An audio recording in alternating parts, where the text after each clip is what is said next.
Romans chapter 7. Now, dear brothers and sisters, you who are familiar with the law, don't you know that the law applies only when a person is living? For example, when a woman marries, the law binds her to her husband as long as he is alive. But if he dies, the laws of marriage no longer apply to her. So while her husband is alive, she would be committing adultery if she married another man.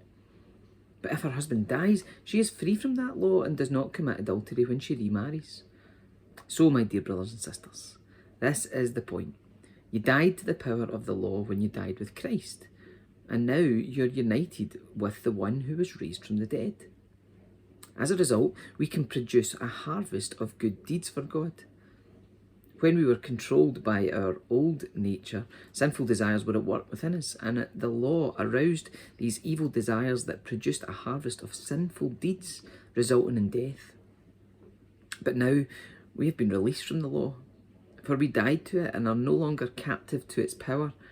Now we can serve God, not in the old way of obeying the letter of the law, but in the new way of living in the Spirit. Well then, am I suggesting that the law of God is sinful? Of course not. In fact, it was the law that showed me my sin. I would never have known that coveting is wrong if the law had not said you must not covet. But sin used this command to arouse all kind of covetous desires within me. If there were no law, sin would not have that power. At one time I lived without understanding the law, but when I learned the command not to covet, for instance, the power of sin came to life, and I died. So I discovered that the law's commands, which were supposed to bring life, brought spiritual death instead. Sin took advantage of those commands and deceived me.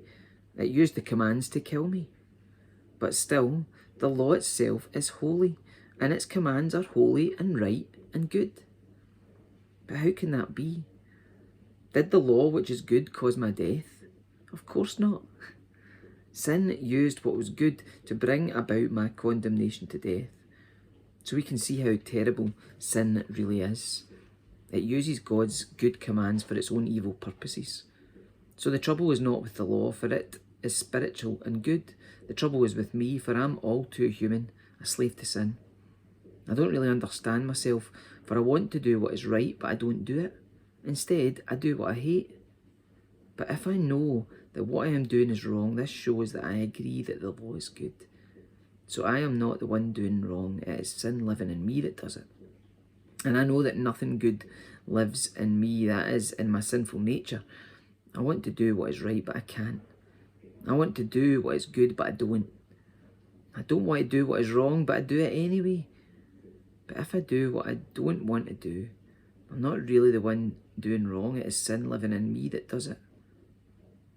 I've discovered this principle in life, that when I want to do what is right, I inevitably do what is wrong. I love God's law with all my heart, but there's another power within me that is at war with my mind. The power makes me a slave to the sin that is still within me. Oh, what a miserable person I am. Who will free me from this life that is dominated by sin and death? Thank God. The answer is in Jesus Christ our Lord. So you see how it is. In my mind, I really want to obey God's law, but because of my sinful nature, I'm a slave to sin.